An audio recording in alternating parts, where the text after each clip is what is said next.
oppression is not an abstraction. In this video, I'm inviting you to sense into the experience of oppression. So I'm going to embody something and inviting you to follow me. Imagine that there is somebody strong, powerful, stronger than you are, more powerful than you are, who is bent on putting you down. Putting you down. So as you experience that, what's happening in your body? In the face of pressure and threat, our body shrinks. We hold our breath. We look down. We shrivel. We tighten up.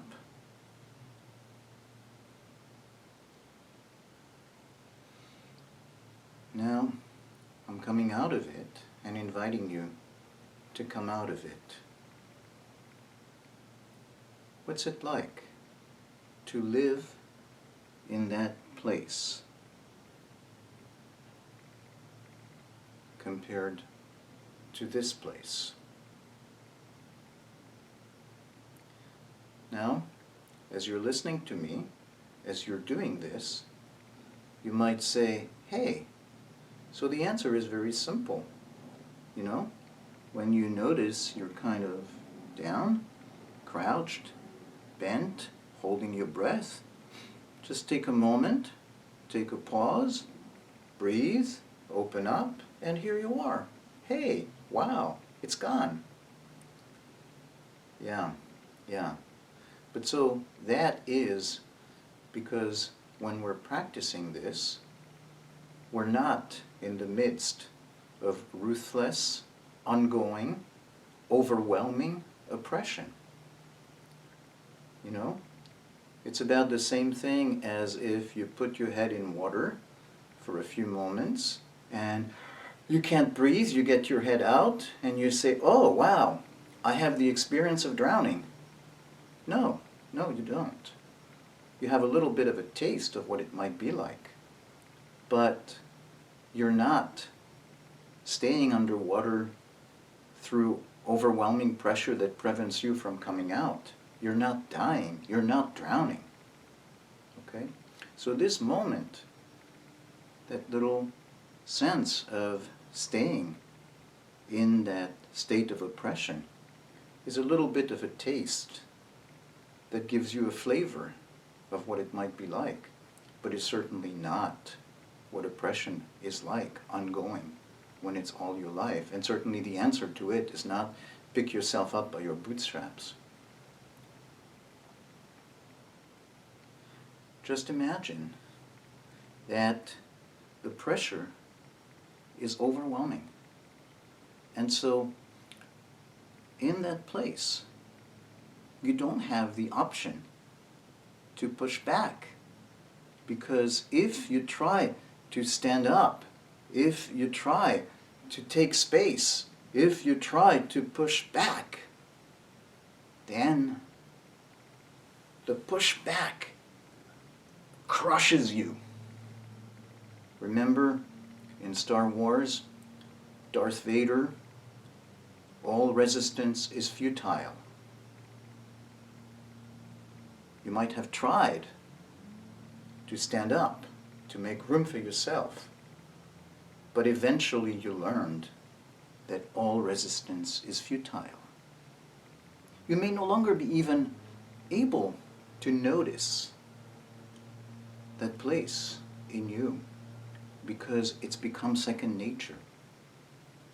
You know, this is how, you know, the formulation of enslaved, which shows the violence that creates enslaving, becomes slave.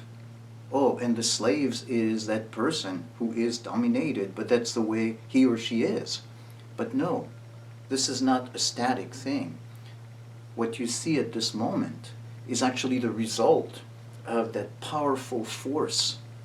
And so I'm inviting you to sense the force that keeps you down and makes it impossible or unthinkable to actually push back, pull back, come up, take space.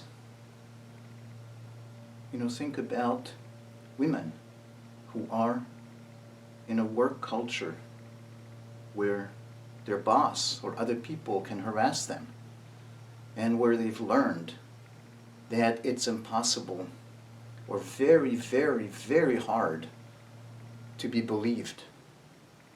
And so if they stand up, they're going to be bombarded. They're going to be put back in their place. And so they shut down. That's a shut down from the impossibility of coming back and taking space. Think about people with different sexual orientations who see themselves treated as non-persons. And so it's very hard to be proud, to take space when you are constantly reminded that you're not okay in the eyes of the people who are dominant and intolerant.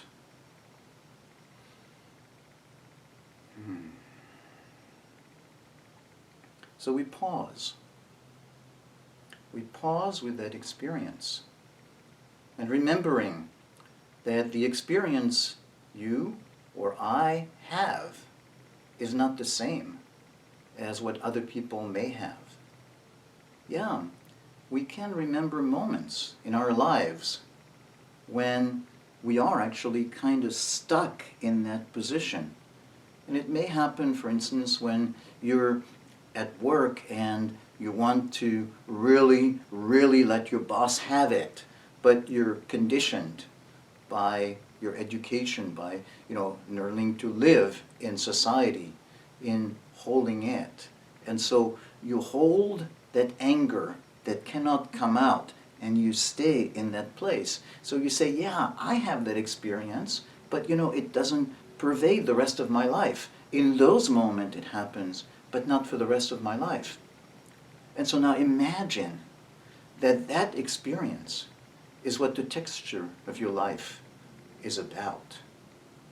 So that there is emotionally, that shrinking, and how hard it would be to take the space that you deserve as a human being.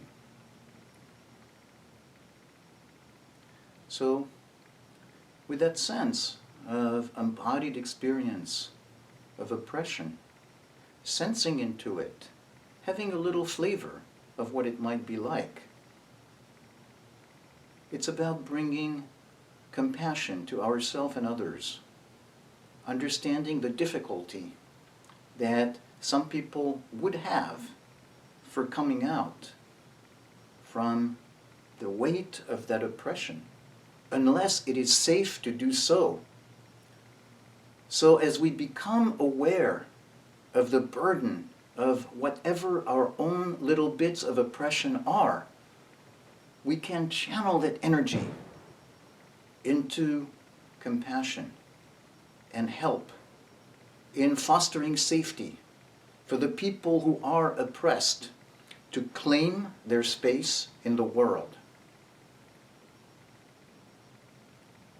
This does not happen without a fight, but it is not possible to fight effectively when you are oppressed, or when you are so coiled down by the pressure that, like a spring, you just explode. And then you're not able to channel your energy into sustained, lasting way to take space. it takes safety, it takes support to be able to turn that coiling into energy that is controlled, that is channeled, and that allows for significant and lasting change. So this is what we do. Paying attention to the energy of feeling oppressed, providing safety, support for this energy to turn into powerful, channeled energy. Joining our energies together so that together we can find common cause in finding oppression in a sustainable and lasting way.